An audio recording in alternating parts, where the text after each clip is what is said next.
بسم اللہ الرحمن الرحیم۔ وہ مسائل جن کے بارے میں اقوال کے نقل کرنے میں غلطی ہوئی اور ایک مصنف سے غلطی ہوئی، اس نے نقل کر دیا، اس کے بعد آنے والے لوگوں نے اسی کو صحیح سمجھ کے نقل کیا اور ایسے ہی نقل ہوتی رہی، یہاں تک کہ بیسیوں کتابوں اور بیسیوں مصنفوں نے غلط مسئلے کو نقل کر دیا، وہ غلطی چلتی رہی۔ ان مسائل کا مجموعہ یہاں بیان کیا ہے بطور مثال کے۔ اس میں تیسرا مسئلہ ہے مسئلۃ عدم قبول توبۃ الصاب للجناب الرفیع صلی اللہ علیہ وسلم فداہ ابی امی۔ جناب صلی اللہ علیہ وسلم کی خدمت عالیہ میں گستاخی کرنے والا اگر توبہ کرے تو توبہ قبول ہوگی یا نہیں؟ تو اس سلسلے میں جو الفتاوی البزازیہ کے مرتب ہیں وہ کہتے ہیں کہ ایسے شخص کا ہمارے یہاں یعنی احناف کے یہاں قتل ضروری ہے، وہ قابل گردن زدنی ہے اور اس کی توبہ بالکل قبول نہیں کی جائے گی، چاہے وہ بار بار کلمہ لا الہ الا اللہ پڑھتا رہے اور اپنے اسلام کا اعلان کرتا رہے۔ اور صاحب فتاوی البزازیہ نے اس قول کو قاضی ایاز المالکی کی کتاب الشفا کی طرف منسوب کیا کہ یہ اس میں موجود ہے۔ اسی طرح الصارم المسلول جو ابن تیمیہ الحنبلی کی کتاب ہے، اس کا بھی حوالہ اس سلسلے میں دیا۔ اس کے بعد بہت سارے علماء اور فقہا آتے رہے اور وہ اسی قول کی پیروی کرتے رہے، یہی نقل کرتے رہے، اور ان سب نے اپنی کتابوں میں اسی قول کو ذکر کیا، یہاں تک کہ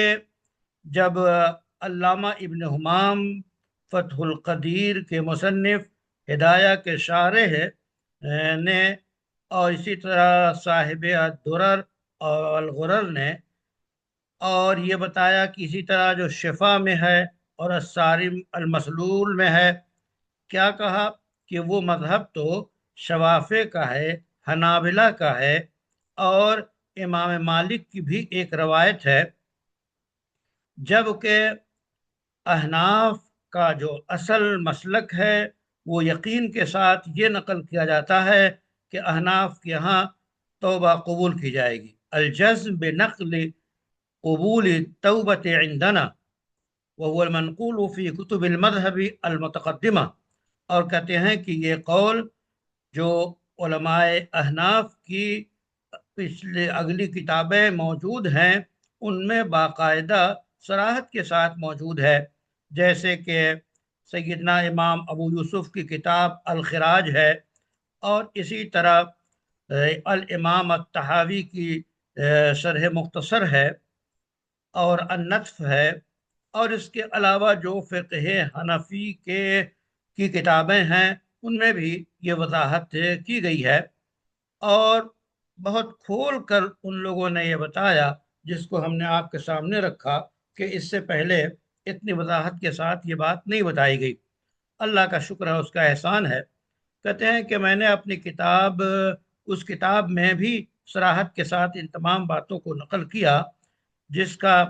نام ہم نے تنبیہ الولاۃ والحکام علی احکام شاتم خیر الانام او احد اصحابہ الکرام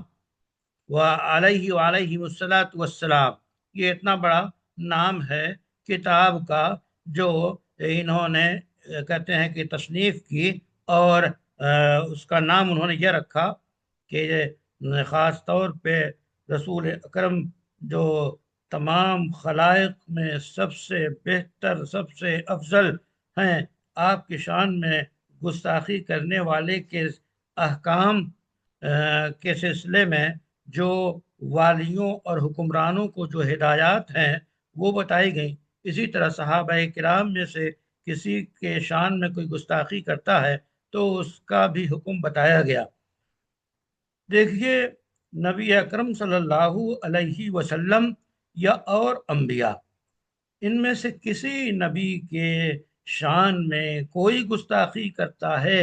تو ادنا سا کوئی لفظ جسے گستاخی سے تعبیر کیا جائے اس کے ایمان کا خاتمہ کر دیتا ہے اور اس کے ایمان کو جلا کر راکھ کر دیتا ہے۔ تو نبوت، معصوم اور نبی کی قدر اور نبوت پہ ایمان اور ان کو ان کے شان، ان کے اس عزت افزائی، قدر و منزلت کی جاننا، یہ ہر انسان کے لیے ضروری ہے۔ اس کے خلاف جو کرتا ہے وہ انتہائی سخت گستاخ، اور وہ اگر پہلے سے اپنے کو مسلمان کہتا رہا ہے تو دائرہ اسلام سے خارج ہو جائے گا۔ اسی طرح انبیاء کرام کے بعد جو سب سے افضل انسان قرار دیے گئے وہ سیدنا جو ہے سیدنا وہ قرار دیے گئے حضرت ابو بکر صدیق رضی اللہ تعالیٰ، وہ سب سے افضل قرار دیے گئے۔ تو اب سب انبیاء کے بعد سب سے افضل انسان سیدنا ابو بکر صدیق ہیں، اور جو ترتیب ہے اہل سنت والجماعت کے ہاں، اس کے بعد ہے سیدنا عمر، اس کے بعد سیدنا عثمان، اس کے بعد سیدنا علی۔ تو یہ خلفائے اربعہ، اور خلافت کے 30 سال حضرت حسنین میں سے ان کی 6 ماہ کی خلافت سے پورے ہوتے ہیں۔ تو یہ ایک سلسلہ ہے، اور نبوت کے قلعے ہیں یہ لوگ، جو ان کی حفاظت سے ان کی حفاظت ہوگی۔ تو صحابہ کرام کی قدر کرنا، اور جس طرح اللہ تعالیٰ نے کتاب اللہ میں صحابہ کو رسول اللہ صلی اللہ علیہ وسلم کے پیروکاروں کی جو توصیف مختلف اشارت النص اور مختلف وضاحتوں میں مختلف آیات میں کی ہیں، وہ ان کی تکریم ضروری قرار دی جاتی ہے۔ تو صحابہ کرام کی شان میں بھی گستاخ جو ہے وہ مردود ہوتا ہے۔ تو صحابہ کرام کا مسئلہ بھی بہت نازک ہے۔ علمی تحقیقات کی سارے اوج کمال یہی ہے کہ آپ صحابہ کی قدر و منزلت کو پہچانیں۔ جو بعض مصنفین کی طرف سے کبھی تاریخی اور تفسیری اور اس طرح کی روایات کی روشنی میں، اور جو بعض مشاجرات صحابہ کے مابین وقت اور حالات کے تحت ہوئے، جس میں بھی بہت سے خیر کے پہلو اس سے واضح ہوئے، ان کو کا مطالعہ کرتے ہوئے اور تجزیہ کرتے ہوئے کوئی اپنی علمی تحقیق جو پیش کرے، اس کی آخری جو معراج ہے وہ تکریم پہ ہونی چاہیے۔ اب بعض چیزیں علمی اور تحقیقی اس معنی کر کہ واقعات حقیقی معنی میں کیا پیش آئے، کیسے پیش آئے، اول تو اس کا کوئی فائدہ نہیں۔ اب مسئلے کو اٹھانا کہ صفین اور جمل اور یہ چیزیں، اور احد میں جو صحابہ کی ایک جماعت جو کی وجہ سے جو ایک شکست دیکھنی پڑی، تو اب ان تمام چیزوں کو کریدنے سے یا اس پہ تبصرہ کرنے سے کوئی فائدہ نہیں ہے سوائے نقصان کے۔ اگر زبان ذرا بھی لرزش و لغزش کرتی ہے تو انسان کے ایمان اور اس کے نور ایمانی کے خاتمے کا ذریعہ بن جاتی ہے۔ اس لیے صحابہ کرام کے سلسلے میں بہت زیادہ وہ محتاط ہونا چاہیے۔ اور بعض دور میں تاریخی روایات کو سامنے رکھ کر بہت سی کتابیں لکھی گئیں، تو ان کتابوں کے لکھنے والے مصنفین یقیناً وہ مخلص ہوں گے، اپنے طور پہ اخلاص کے ساتھ انہوں نے کتاب لکھی ہوگی اور تاریخ پہ نگاہ ڈالنے کی کوشش کی ہوگی۔ لیکن اگر جمہور کے خلاف ان کی طرف سے کوئی بات آئی ہے ایسے مصنفین کی طرف سے، تو وہ بات ظاہر ہے کہ وہ بھی قابل تبصرہ ہے۔ جس طرح انہوں نے بعض تبصرے کر کے بعض رائے قائم کی ہے، تو ان کی یہ رائے جمیع متقدمین اور جمیع متاخرین اور جمہور علماء کی رائے کسوٹی کی روشنی میں قابل نقد و تبصرہ ہے۔ اس لیے بہت احتیاط سے ان چیزوں میں کام لینا چاہیے۔ اہل سنت والجماعت کا مسئلہ تو بالکل واضح ہے اب مسئلہ ہوتا ہے اہل تشیع اور رافضیوں کا، اور تو وہ ان کا جو مسلک اور جو ان کے یہاں غلو اور جو ان کی جو خرابیاں ہیں وہ بھی ہمیشہ واضح کی گئی ہیں۔ تو اس سلسلے میں محتاط رہنا چاہیے۔ آج کل بہت سارے لوگ اس کو خواہ مخواہ سوشل میڈیا پہ موضوع بحث بنائے ہوئے ہیں۔ بعض موجودہ اشخاص کی طرف سے بعض تحریروں یا بعض تقریروں کے آنے کی وجہ سے وہ ایک بھوچال سا آیا ہوا ہے، اس میں کوئی قدح کر رہا ہے، کوئی رد کر رہا ہے، کوئی اس بات کر رہا ہے۔ تو یہ سب بہت محتاط رویہ ہونا چاہیے، اور اللہ سے دعا کرنی چاہیے کہ اللہ تعالیٰ ہمیشہ ان چیزوں سے ذرا سی بھی لغزش اور لرزش سے محفوظ رکھے، اور جو انبیاء اور صحابہ کے شایان شان جو ہم جو طریقہ اور حوصلہ ہونا چاہیے وہ ہمیشہ تکریم ہونی چاہیے۔ تو یہ رسول اللہ صلی اللہ علیہ وسلم کی شان میں گستاخی کرنے والا یا صحابہ کی شان میں گستاخی کرنے والے کے سلسلے میں کیا احکام ہوں گے جبکہ اسلامی نظام ہوگا۔ ظاہر ہے اسلامی نظام ہوگا تو اسلامی نظام کے تحت ہی جب قوت حاکمہ ہوگی تبھی سزا دی جا سکتی ہے، یا وہ ممالک جو دستوری اور جمہوری اور سیکولر کہلاتے ہیں تو ان سیکولر ممالک میں بھی جو کسی مذہبی یا کسی بڑی شخصیت جس کے بے شمار پیروکار ہوں ان کے بارے میں قدح کرنا انسانی جو ہے فطرت اور اس کے خلاف ہے۔ اس واسطے ایسے قوانین اور ایسے جو ہے وہ سیکولر ملکوں میں بھی یہ چیزیں رائج ہیں۔ اور ایک جو نام لیا جاتا ہے کہ رائے دہی کا یا حق رائے دہی، اس میں آزادی ہونی چاہیے، ہر شخص اپنی رائے رکھنے میں آزاد ہے، لیکن رائے رکھنے میں اور رائے کو پیش کرنے میں بالکل جو ہے مادر پیدر سے آزاد ہونے کا نام نہیں ہے۔ بہت ساری چیزیں ایسی ہیں جو رائے بیٹے کو اظہار رائے کا اختیار نہیں دیا جاتا، یا باپ کو نہیں دیا جاتا، یا جو ہے زوجین جو ہے اپنی اولاد کے سامنے اپنی رائے کا ظاہر کرنے خاص چیزیں اس کی اجازت نہیں ہے۔ تو یہ آزادی کا مطلب اس کی بھی حدود اور قیود ہے کہ آزادی رائے کا کیا مسئلہ ہے جس سے معاشرے میں اور انسانی جو ہے وہ قدروں کی ناقدری نہ ہو، یہ اس میں قید لگی ہوئی ہے۔ تو رسول اللہ صلی اللہ علیہ وسلم اور آپ کے اصحاب کے سلسلے میں کیا مسئلہ ہے؟ تو کہتے ہیں کہ اگر کوئی توبہ کرتا ہے تو وہ توبہ قبول کی جائے گی یا نہیں۔ تو واضح رہے کہ احناف کا مسلک یہی ہے کہ اگر واقعی صدق دل سے وہ توبہ، یعنی صدق دل سے تو اللہ ہی جانتا ہے، اگر وہ اظہار کرتا ہے زبان سے اور توبہ کرتا ہے تو اس کی توبہ قبول کی جائے گی۔ جبکہ احناف کا مسلک الصارم ان کتابوں کے حوالے سے اور بہت سے احناف مصنفین کے حوالے سے یہ نقل کر دیا گیا کہ ان کے ہاں جو ہے توبہ قبول نہیں ہوگی، اور احناف کا مسلک یہ ہے کہ قتل کیا جائے گا ایسا شخص چاہے وہ توبہ کرتا رہے۔ تو یہ قول غلط نقل ہوتا ہوا چلا آیا، جیسا کہ پچھلی کتابوں سے حوالہ دے کر واضح کیا۔ تو یہ ذرا سا مسئلہ ایسا ہے جو کہ بعض خاص تاریخوں اور مہینے کی وجہ سے کبھی سرگرم ہو جاتا ہے۔ تو اور عالمی سازش آپ جانتے ہیں کہ عالمی سازش وہ رسول اللہ صلی اللہ علیہ وسلم ہادی برحق کے خلاف مستشرقین اور ان کے متبعین ایسی چیزیں پھیلاتے رہتے ہیں جس سے فضا مسموم ہو اور شکوک و شبہات پیدا ہوں، اور یہ ان کی مستقل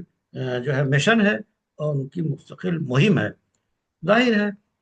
جاء الحق وزهق الباطل ان الباطل كان زهوقا، یہ باطل کو جو ہے وہ پاش پاش کر دینے کے لیے ضروری ہے کہ حق آئے۔ حق کے اندر جب ان حروف کے اندر جتنی قوت ہے، حق، قاف اور ان حروف حلقی ہیں، ان میں جتنی قوت ہے، جب تک اتنی قوت اور طاقت اور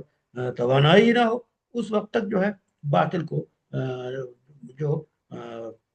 تار تار نہیں کیا جا سکتا۔ اس لیے ایسی قوت حاصل کرنا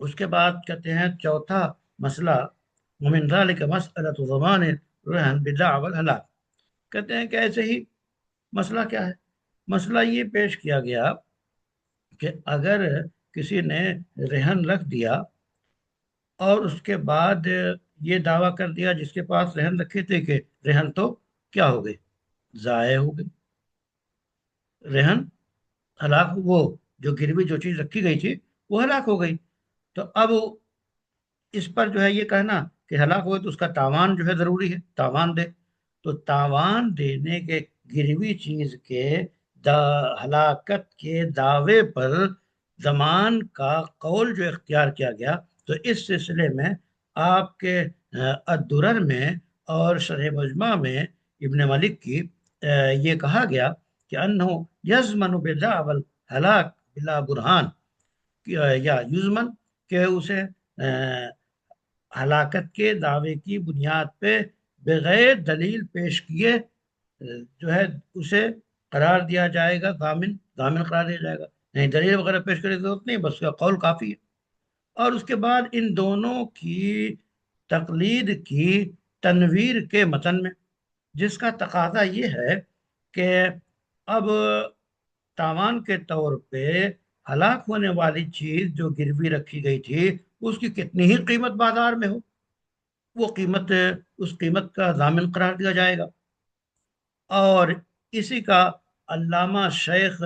خیر الدین نے فتویٰ دیا اور کہتے ہیں کہ جب وہ دلیل قائم کر دے تو پھر ضامن نہیں ہوگا، دلیل قائم نہ کرے تو ضامن ہوگا۔ جبکہ یہ مذہب امام مالک کا ہے، اور یہ ہمارا جو یعنی احناف کا جو مذہب ہے وہ یہ مذہب ہے کہ جو چیز گروی ہلاک ہوئی ہے اس کی، اس کا جو تاوان ہوگا وہ تاوان کس حساب سے تاوان مقرر کیا جائے گا؟ کہتے ہیں کہ وہ تاوان اس حساب سے مقرر کیا جائے گا کہ اس چیز کی قیمت سے کم ہو، اور اور جو ہے ہلاکت کا ثبوت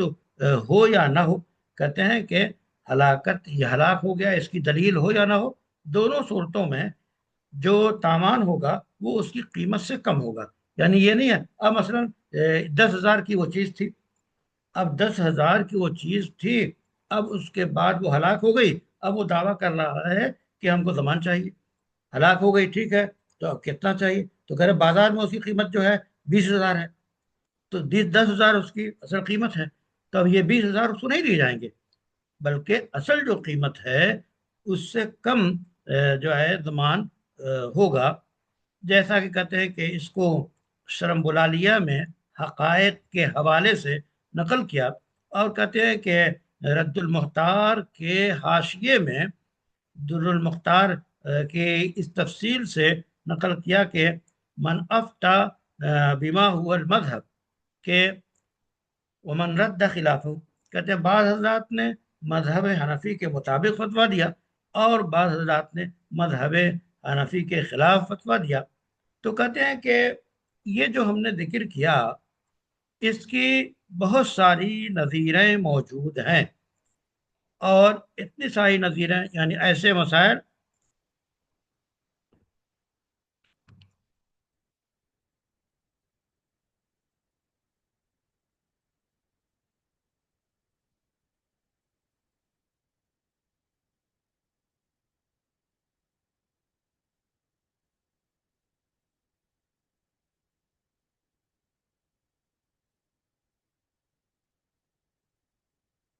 تو کہہ رہے ہیں کہ اس کی آواز پہنچ رہی ہے؟